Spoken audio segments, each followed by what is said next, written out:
A girl from my high school got pregnant at 17. By the time she was 22, she already had 3 children with 3 different fathers. She cheated on the father of her first child with his cousin, whom she is now going to marry.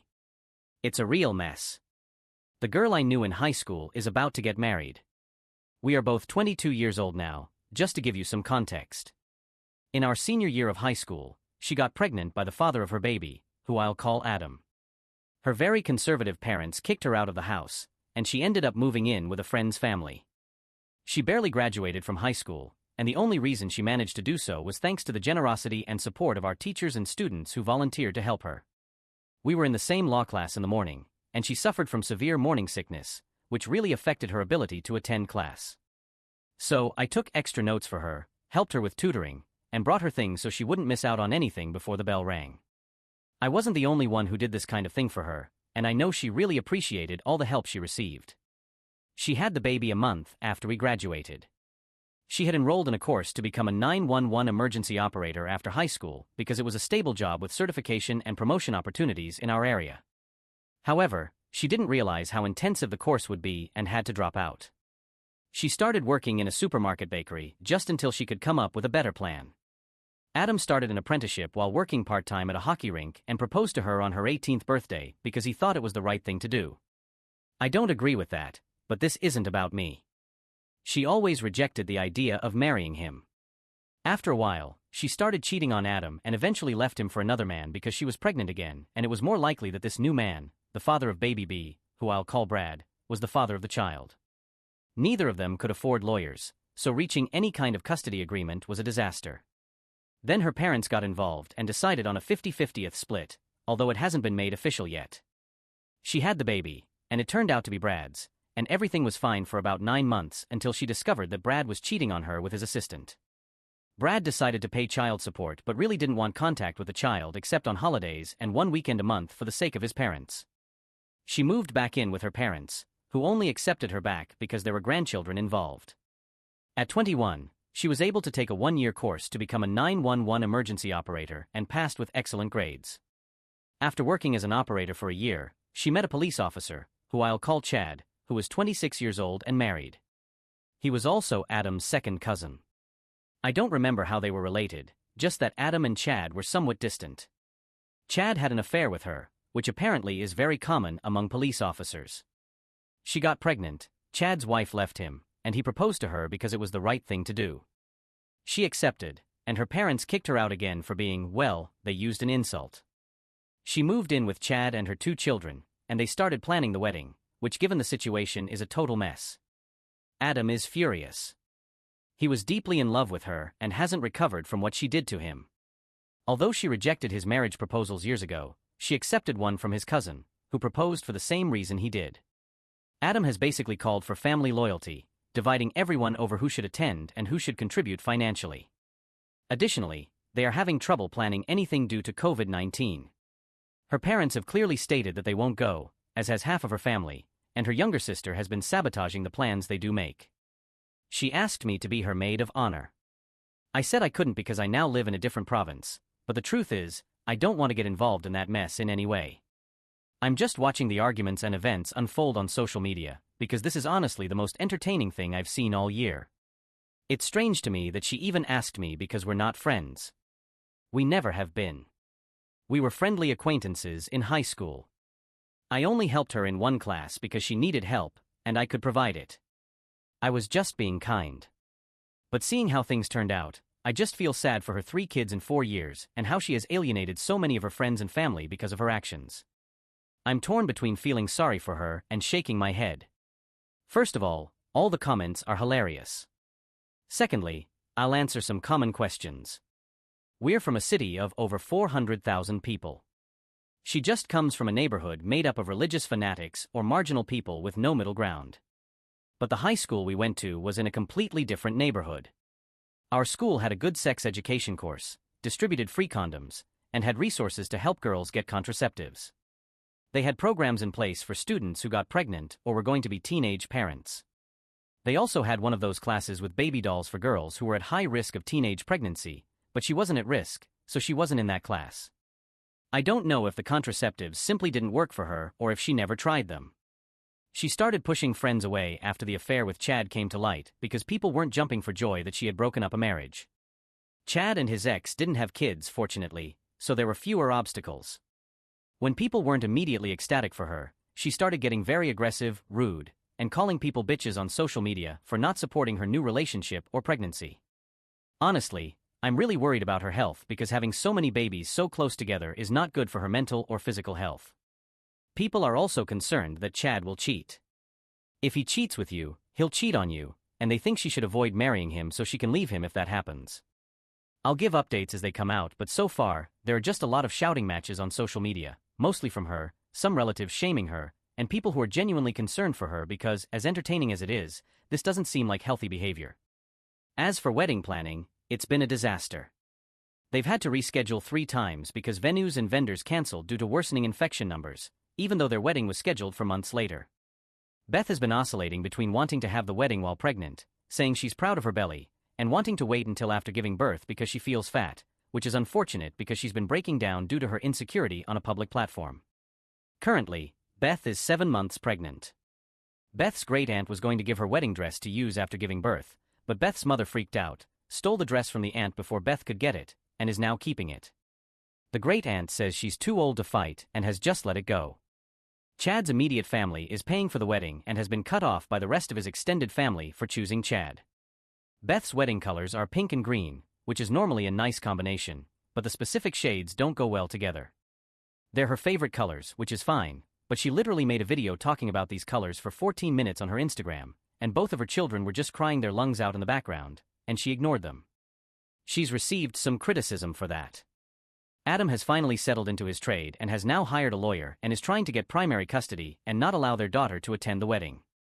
She's planning a baby shower/bachelorette party via Zoom and has created a registry and is asking for incredibly expensive things. She's also set up a GoFundMe to help pay for the honeymoon and is making many posts about how nobody loves her because the fund only has $1,267 out of the $20,000 she wanted. I'll update when I can, but I'm still in school, and although I want to help her, she's rejected offered help in the past, and I can only take so much mentally right now. Hey everyone, some things have happened, and it doesn't seem to be over yet. Sorry, I didn't update earlier, but COVID came back with a vengeance and totally ruined plans with everyone's family reunions. Anyway, December 16th, there were many rants and chaotic wedding planning on social media. She found a dress and has decided she will get married while pregnant. They found a local venue for the wedding that is very nice, but I'm surprised she's still trying to book things with all the previous cancellations of venues. December 16th, her younger sister unblocked her to call her a slut and say all her wedding plans were stupid. This resulted in an entertaining and petty Facebook war until the younger sister blocked her again. December 17th to 18th, Beth freaked out on social media because Adam had a kidnap to their daughter. What really happened is that, because the courts are moving at a snail's pace due to COVID and Adam had reason to believe his daughter wasn't safe living with Beth, he decided not to return her. They don't have a custody agreement, and when Beth tried to call the police, they couldn't do anything because he had a point. There were dozens of videos on her various social media accounts of her ignoring her daughter, yelling at her daughter for crying, or doing other things toddlers do. It turns out that everything her daughter needed was bought by Adam: food, diapers, clothes, toys, daycare while it was open, etc., in addition to the unofficial child support he paid every month. It turned out to be $500 a month, a figure I find ridiculous because Adam was already paying for literally everything because she refused to buy anything for her daughter and insisted it was Adam's responsibility. Additionally, after immediate post-birth checkups, Beth never took their child to a doctor's appointment. She always delegated that to Adam. The child's pediatrician has never met Beth. Beth even tried to get Chad to press or intimidate Adam or something, but the local police where we live are under an incredible microscope after a bunch of corrupt cops were discovered a couple of years ago. Basically, the police and the social worker they ended up calling said there was nothing she could do until they got to court. The social worker tried to get her to go to therapy and parenting classes, but Beth refused and launched into a big rant on Facebook about how she didn't need parenting classes or therapy. She really does, though, and called the social worker some nasty words. December 19th to 24th was just a series of social media rants calling everyone who didn't justify or support her behavior insulting slurs and a bunch of other horrible things. Additionally, both she and Chad are now under investigation at work, but she has no idea why. I'm going to take this moment to remind everyone that 99% of this information comes from her public social media pages, where her coworkers are friends, and her workplace is listed. December 25th, I was officially embarrassed to know this woman. I didn't check her FB page until the afternoon because I didn't want to deal with drama on Christmas morning.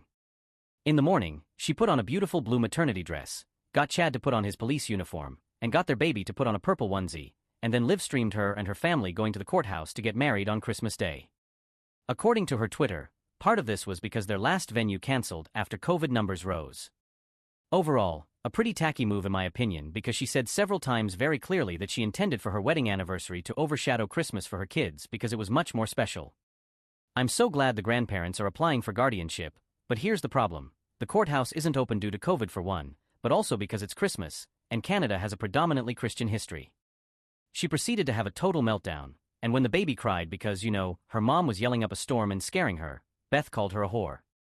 Yeah, I'm so done with this woman.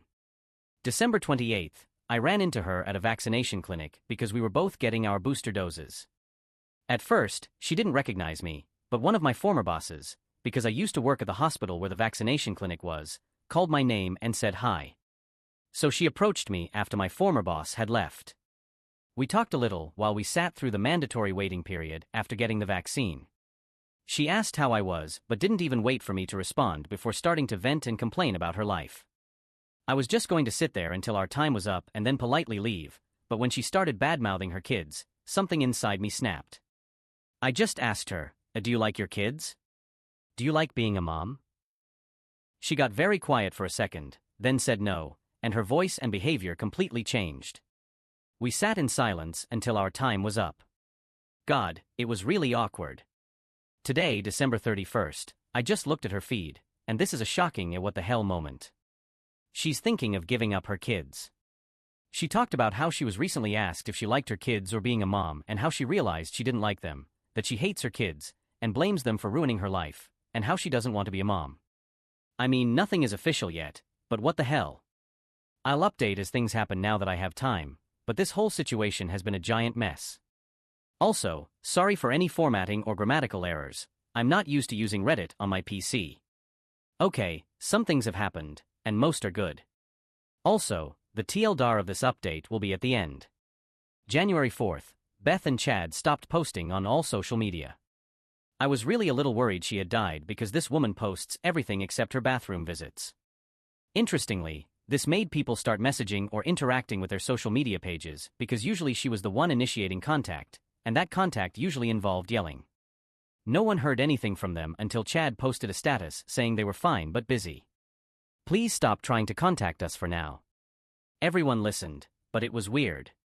January 11th, I got a notification that Beth and Chad were active on social media again, but I wasn't in the mood for drama, so I didn't check any of their posts. Today, January 12th, she messaged me on FB asking me to be her maid of honor. She also kept talking about the resort in Cancun where she and Chad were looking to have their wedding this upcoming February. Omicron is really bad where we are, so no one should be traveling anywhere. In fact, I had to delay my trip back to the province where I go to university. Also, she found out that Chad was cheating on her with one of her coworkers and called the woman a homewrecker on FB, tagged her, and posted the text she found on Chad's phone.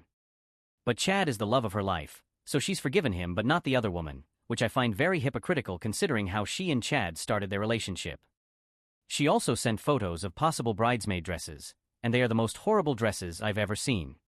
I know some brides do that where they want to look a million times better in comparison, but this was just ridiculous. One of them looked like a partially deflated balloon with feathers tied to it. She also admitted openly that she expected all attendees to pay $3,000. $2,000 would go toward the guest's stay at the resort, and $1,000 would go to her and Chad, and wedding gifts were also expected so they could get their room for free. Apparently, she talked to someone at the resort, and if she got enough people to book, she and Chad would get their room for free.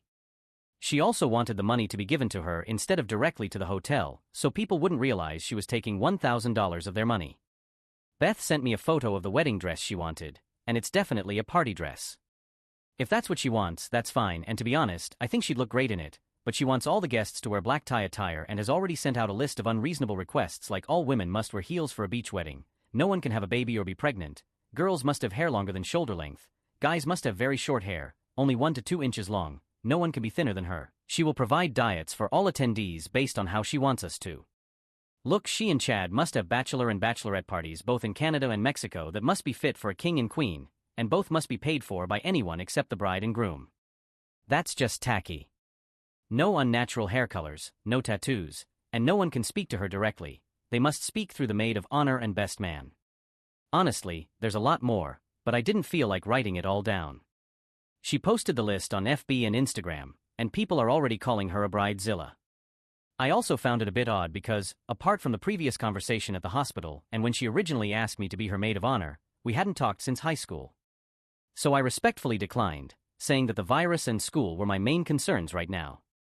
Then I decided to check her social media to see if she had posted anything. She had, and everything was basically the same as before the break, except her kids were nowhere to be found. There were no photos of her adorable babies, no kids crying in the background of her videos, nothing. Based on her new photos, it looks like she already gave birth to baby C. I mean, she's clearly still recovering, but she definitely had a baby, and that baby isn't anywhere on her social media. So when she responded to my decline with an attempt to guilt me for not being her maid of honor, I asked where her kids were.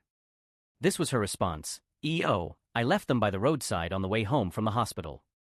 Those freeloaders could walk home, LOL." I told her, "Please tell me you're not serious, especially since it looks like you had the baby a few days ago." And she replied, "Just joking. You shouldn't be so serious all the time, honey." She made a joke about child abandonment/abuse. You're not being serious enough.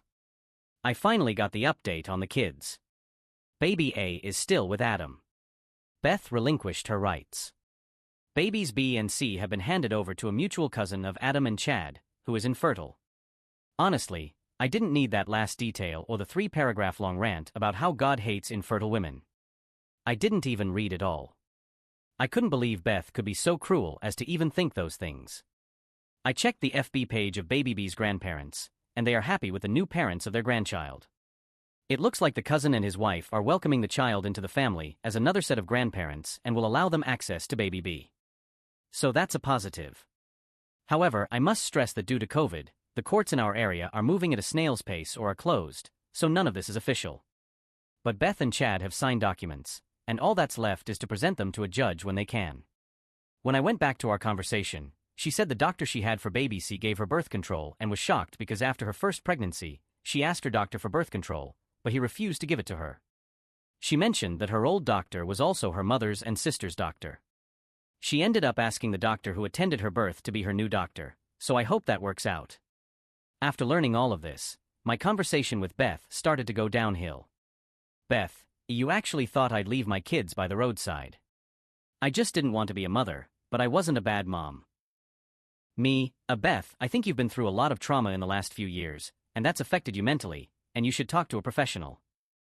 Sure, Beth has been a bad mom, but she also needs help for her mental health, and I wasn't going to convince her to seek it or not yell at me if I told her that. Beth, what, you think I'm crazy? Me, I think being kicked out of your house as a teenager due to pregnancy and having your family actively reject you and try to sabotage you must have been very painful. Also, pregnancy puts a lot of mental stress on women, and you've had 3 in such a short time. I just want you to take care of yourself and get what you want in life, and I think that will start with taking care of your mental health. Beth, what I want is for you to go straight to hell.